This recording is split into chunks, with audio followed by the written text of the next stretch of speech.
भी आप शिक्षा पढ़ाई अपनी छोड़ेंगे नहीं, पहला काम करेंगे। ज्यादातर लोग यही इंटर करने के बाद पढ़ाई छोड़ देते हैं। ये पहला काम आप करेंगे कि पढ़ाई छोड़ेंगे नहीं। आपकी परिस्थितियां जैसी भी हो उसमें आप पहला प्रयास यही करेंगे हमारी पढ़ाई चलनी चाहिए। और आज के समय में अगर कोई भी बच्चा पढ़ना चाहता है तो निश्चित रूप से ऐसा नहीं है कि उसकी पढ़ाई रुक जाए। आज सरकार भी सहयोग देती है और बाकी तमाम संस्थाएं भी सहयोग देती हैं। आप पढ़ना केवल चाहें, आपको पढ़ाने वाले बहुत सारे लोग मिल जाएंगे। तो पहली चीज आप पढ़ाई नहीं छोड़ेंगे। दूसरी चीज ये है कि अपना एक निश्चित लक्ष्य बना लें। जब आप लक्ष्य बनाते हैं तब आपका जो दिमाग सही तरीके से काम करने लगता कि हमें ये काम करना है। जैसे आपका लक्ष्य है कि हम ये बाइसिकल लेंगे, साइकिल। अब आपका दिमाग वो काम करने लगेगा बाइसिकल के लिए पैसा कहाँ से आएगा, कहाँ से हम कटौती करेंगे, वो पैसा जुट जाएगा आपका और आपका जो बाइसिकल आ जाएगा। आप कोई टारगेट एक मोबाइल लेने का बनाते हैं तो मोबाइल कौन सी मोबाइल लेना है वो आपका दिमाग में आ जाता है कि 10,000 वाली लेना है कि 20,000 वाली, और पैसे का इंतजाम आपका हो जाता है ना। उसी तरह आपका एक निश्चित लक्ष्य होना चाहिए और लक्ष्य जब बन जाएगा तो कैसे हमें वो अचीव करना है लक्ष्य, तो आपको चीजें आप खुद आपको मालूम हो जाएंगे लक्ष्य कैसे हम अचीव करेंगे। दूसरी चीज देखिए परिश्रम ही सफलता की कुंजी है। अगर आप परिश्रम करना नहीं छोड़ते हैं तो निश्चित रूप से एक दिन सफल होंगे। परिश्रम ही सफलता की कुंजी है। अगर आप परिश्रम करना नहीं छोड़ते हैं तो आपको आपकी सफलता जरूर मिलनी है। सफलता आपके कदम चूमेगी। तो परिश्रम करना न छोड़ेंगे। पहली चीज पढ़ाई नहीं छोड़ेंगे, दूसरी चीज परिश्रम करना नहीं छोड़ेंगे, तीसरा चीज एक लक्ष्य बनाएं जिसके प्रति आप जो समर्पित हो। और जब लक्ष्य बनाएंगे तो निश्चित रूप से आप उसकी तरफ जो आगे बढ़ेंगे। और लक्ष्य ऐसा होना चाहिए जो कि हमेशा 24 घंटे आपके दिमाग को चलना चाहिए।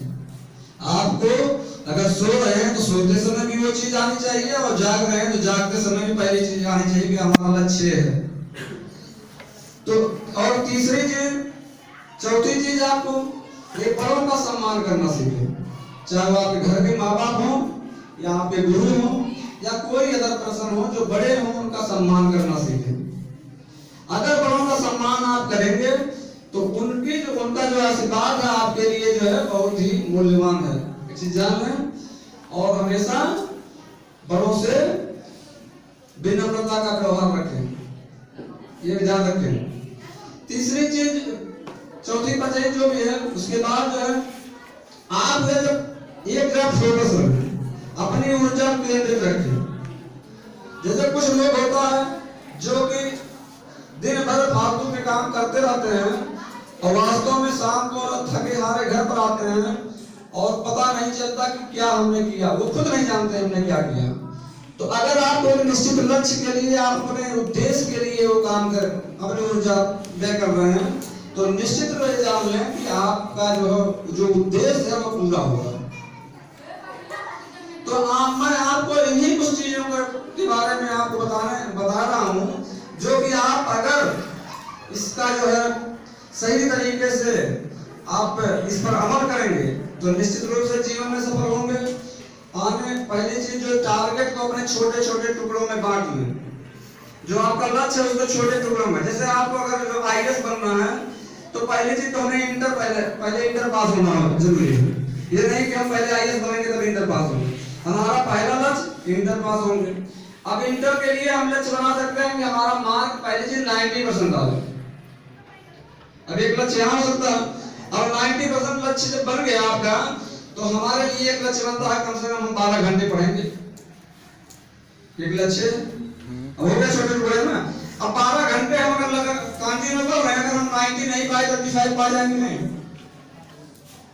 हमारा लक्ष्य जब बड़ा होगा तो हम अगर 90 नहीं पाए 55 पाएंगे ना, उस दिशा में हम कुछ बढ़े कि नहीं बढ़े? हमारा 70 से 15% आगे बढ़ गया।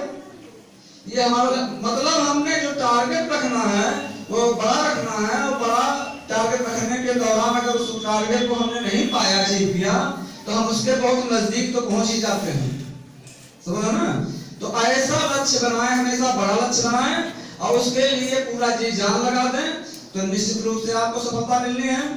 मैं इन्हीं बातों के साथ मैं एक बार आपको फिर आपके उज्जवल भविष्य की कामना करता हूं और आपसे यही उम्मीद करूंगा कि आप आगे आने वाले दिनों में ना अपनी पढ़ाई छोड़ेंगे, ना परिश्रम छोड़ेंगे और जी जान लगाकर मेहनत करेंगे।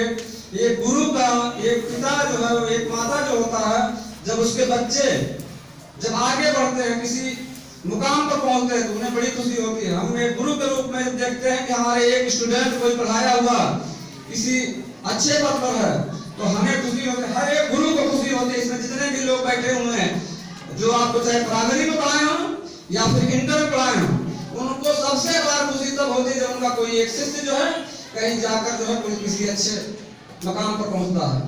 जितनी खुशी इसमें होती है अपने खुद के बच्चे में, वो खुशी नहीं होती है, एक बात मैं बता दे रहा हूँ। तो ये ध्यान रखें, आपका हमारे प्रति, हमारे गुरु सभी अध्यापक का यही आशीर्वाद रहेगा कि आप लोग अपने जीवन में सफल हो, अच्छे मकाम पर पहुंचे, अपने भविष्य को उज्जवल करें।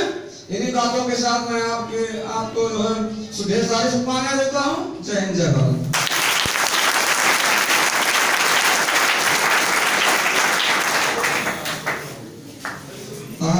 जो है थोड़ा समय अभाव के कारण आज अगर प्रूविंग आप लोग करवाना चाहेंगे तो आप लोग करवा देंगे, लेकिन मैं थोड़ा उपस्थित नहीं रह पा रहा हूँ। मेरी लड़की की जो है आज एग्जाम है और उसका 4 बजे जो है परीक्षा छूटना है और मुझे जाना है जो है बिलाड़ी।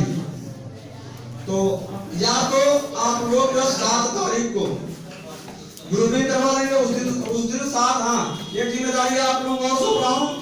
जिस दिन जो है ये वार्षिक उत्सव है, उस दिन सभी लोग आएंगे, उस दिन आपको कुछ जिम्मेदारियां निभानी है और आप सबसे वरिष्ठ यहाँ के सदस्य हैं आप लोग बच्चों में, तो आप लोग लड़कियों और लड़कों दोनों लोगों को जिम्मेदारियां सौंप रही है कि आप यहाँ की कुछ जिम्मेदारियां निभाएंगे, जैसे जलपान की व्यवस्था, अनुशासन की व्यवस्था, सारी चीजें जो है आपको ही निभाना है। इसलिए आप उस दिन पहले ही आ जाएंगे, सबसे पहले, और पूरा अपना जो है अपनी जिम्मेदारी निभाएंगे। इससे पहले आपको नहीं बुलाऊंगा, केवल उसी दिन 7 तारीख को आप लोग आएंगे। उसी दिन आपको जो है अगर इधर ग्रुपिंग आज हो जाएगी तो ठीक है, नहीं तो मैं उसी दिन सबका जो है फोटो खिंचवा दूंगा और सब लोग जरूर आएंगे। बहुत बहुत धन्यवाद। अब ये कार्यक्रम का अंतिम था हमारे प्रधानाचार्य जी के द्वारा। अब ये जो है आप लोग पानी पी लिए हो, तो अब आप अपने उस कार्यक्रम पर चले जो आपने सजा के सामने की